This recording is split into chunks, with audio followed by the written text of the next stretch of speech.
Krisis wabak COVID-19 yang kian meningkat dan menjangkiti rakyat Malaysia menyebabkan kerajaan terpaksa mengisytiharkan Perintah Kawalan Pergerakan PKP sebagai langkah untuk memutuskan rantaian pandemik COVID-19 daripada terus merebak. Berdasarkan laporan statistik oleh Kementerian Kesihatan Malaysia, sehingga tarikh 27 Mei 2021 adalah dilaporkan jumlah kes positif telah mencecah angka 603,000 orang dan kematian sebanyak 3,102 orang. Wabak COVID-19 ini memberikan impak yang besar terutama dalam sistem politik, ekonomi, sosial, kesihatan dan pendidikan di seantero dunia. Kesannya, banyak sektor pekerjaan yang terpaksa menghentikan operasi serta-merta dalam usaha mengekang penularan wabak COVID-19 daripada terus menular dalam masyarakat. Secara tidak langsung, ia turut memberikan kesan yang besar terhadap kadar peningkatan pengangguran di Malaysia. Dalam dunia pekerjaan, terdapat dua isu pengangguran yang semakin hangat diperkatakan, iaitu unemployment dan underemployment. Secara ringkasnya, menurut Blaston et al. 2020, unemployment adalah terma yang merujuk kepada individu yang boleh bekerja dan aktif mencari pekerjaan tetapi tidak dapat mencari pekerjaan. Seterusnya, menurut Kaur et al. 2020, underemployment pula berlaku apabila seseorang tidak bekerja sepenuh masa atau mengambil pekerjaan yang tidak mencerminkan keperluan latihan dan kewangan sebenar beliau. Oleh itu, kajian ini dijalankan bertujuan untuk mengkaji impak pengangguran, unemployment dan underemployment semasa pandemik COVID-19. Seterusnya, kita akan beralih kepada permasalahan kajian.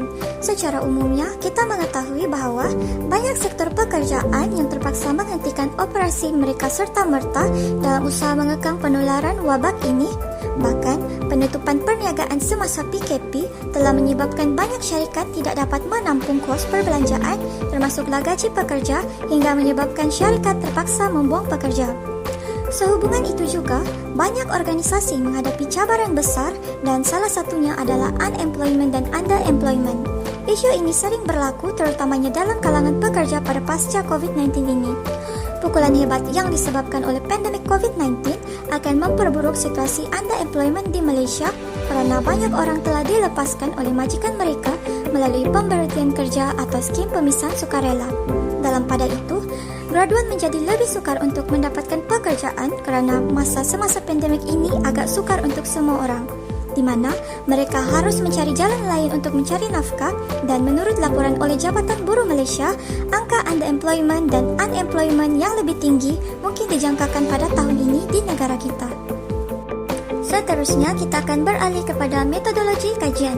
Secara ringkasnya, dalam penyelidikan yang bertajuk Impak Pengangguran, Unemployment dan Underemployment semasa COVID-19, pengkaji menggunakan kaedah kualitatif. Sehubungan itu, pengkaji telah memilih untuk menggunakan kaedah kajian data sekunder untuk mencari maklumat yang berkaitan. Seterusnya, maklumat yang diperolehi pengkaji akan dikumpul dan dianalisis dengan teliti. Seterusnya, saya akan menjelaskan mengenai analisis data, iaitu mengenai impak pengangguran, unemployment dan underemployment semasa COVID-19. Antara impak pengangguran unemployment semasa COVID-19 ialah berlakunya peningkatan kadar pengangguran. Hal ini dapat dilihat berdasarkan laporan statistik tenaga buruh yang dikeluarkan pada tahun 2020, iaitu sebanyak 521,000 orang pada tahun 2019 dan sehingga Mac 2020 dilaporkan bahawa sebanyak 610,000 orang menganggur.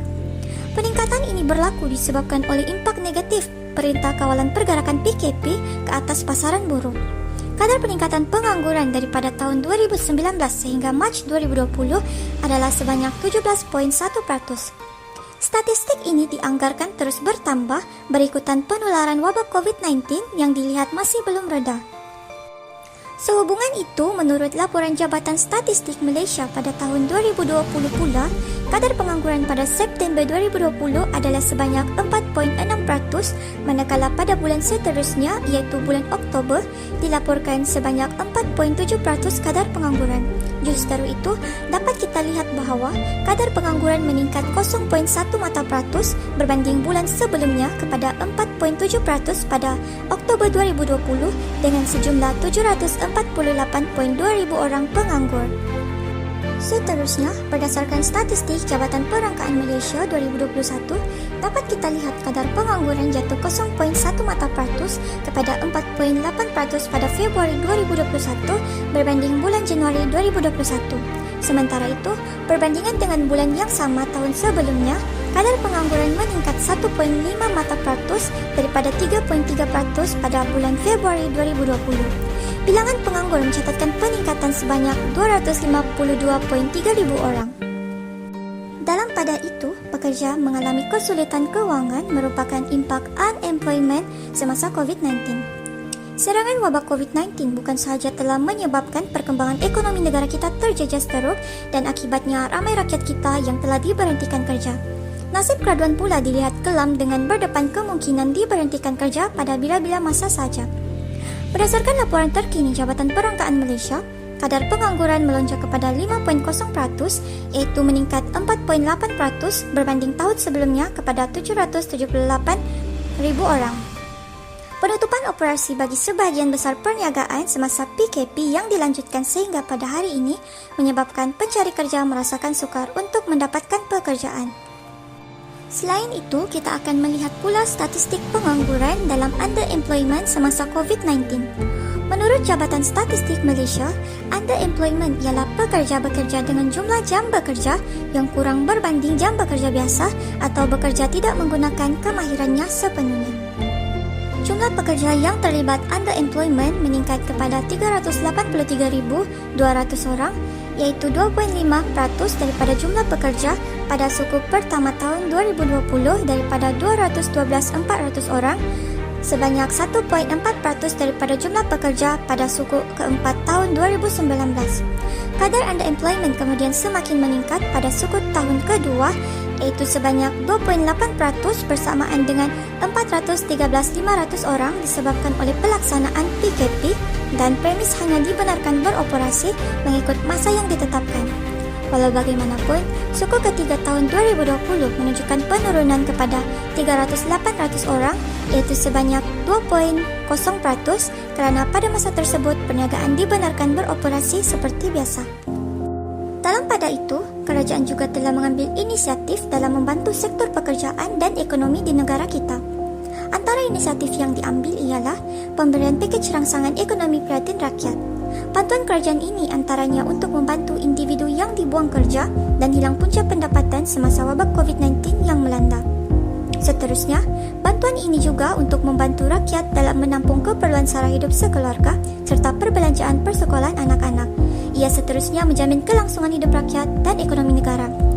Inisiatif kedua kerajaan yang diambil ialah pelaksanaan program penjana kerjaya. Program yang dijana ini bertujuan bagi memberi insentif terhadap pengambilan pekerja. Program ini mampu merangsang permintaan pekerjaan di kalangan majikan dan meningkatkan peluang pekerjaan serta kebolehdapatan pekerjaan di kalangan pencari pekerja tempatan sekaligus menangani masalah pengangguran di Malaysia. Inisiatif ketiga yang diambil oleh kerajaan ialah pemberian insentif untuk menjana pendapatan dan kerja. Pihak kerajaan Malaysia juga mengumumkan moratorium pembayaran pinjaman dan bantuan penangguhan pinjaman. Moratorium pembayaran pinjaman yang berkuat kasa telah membantu individu yang terjejas, masyarakat dan sektor perniagaan dalam pelbagai perkara yang berpunca dari PKP dan pembekuan hampir semua aktiviti ekonomi dalam usaha untuk memerangi penyebaran wabak COVID-19. Inisiatif yang terakhir yang diambil oleh kerajaan ialah kemahiran teknologi dan pelaksanaan program kerjaya. Program Wow Now diperkenalkan bagi membantu pencari kerja untuk mencari kerja sebagai salah satu inisiatif untuk membantu rakyat untuk kembali ke pasaran kerja dengan pantas. Pihak syarikat JobStreet Malaysia telah menekankan bahawa inisiatif ini bertujuan mengurangkan kadar pengangguran di negara ini. Dalam masa yang sama, majikan juga dapat mengenal pasti pekerja yang sesuai dengan keperluan di tempat kerja. Sebagai kesimpulan, pengangguran unemployment dan underemployment semasa COVID-19 sememangnya memberikan kesan signifikan khususnya kepada kadar pengangguran di negara kita.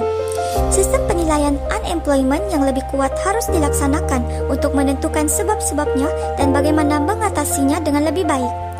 Unemployment yang tinggi menunjukkan KDNK yang rendah dan permintaan tenaga kerja yang rendah. Tuntasnya, pihak kerajaan dan majikan perlu memainkan peranan signifikan dalam bersama-sama berusaha mencenak ide yang proaktif dalam menangani isu unemployment dan underemployment semasa krisis pandemi COVID-19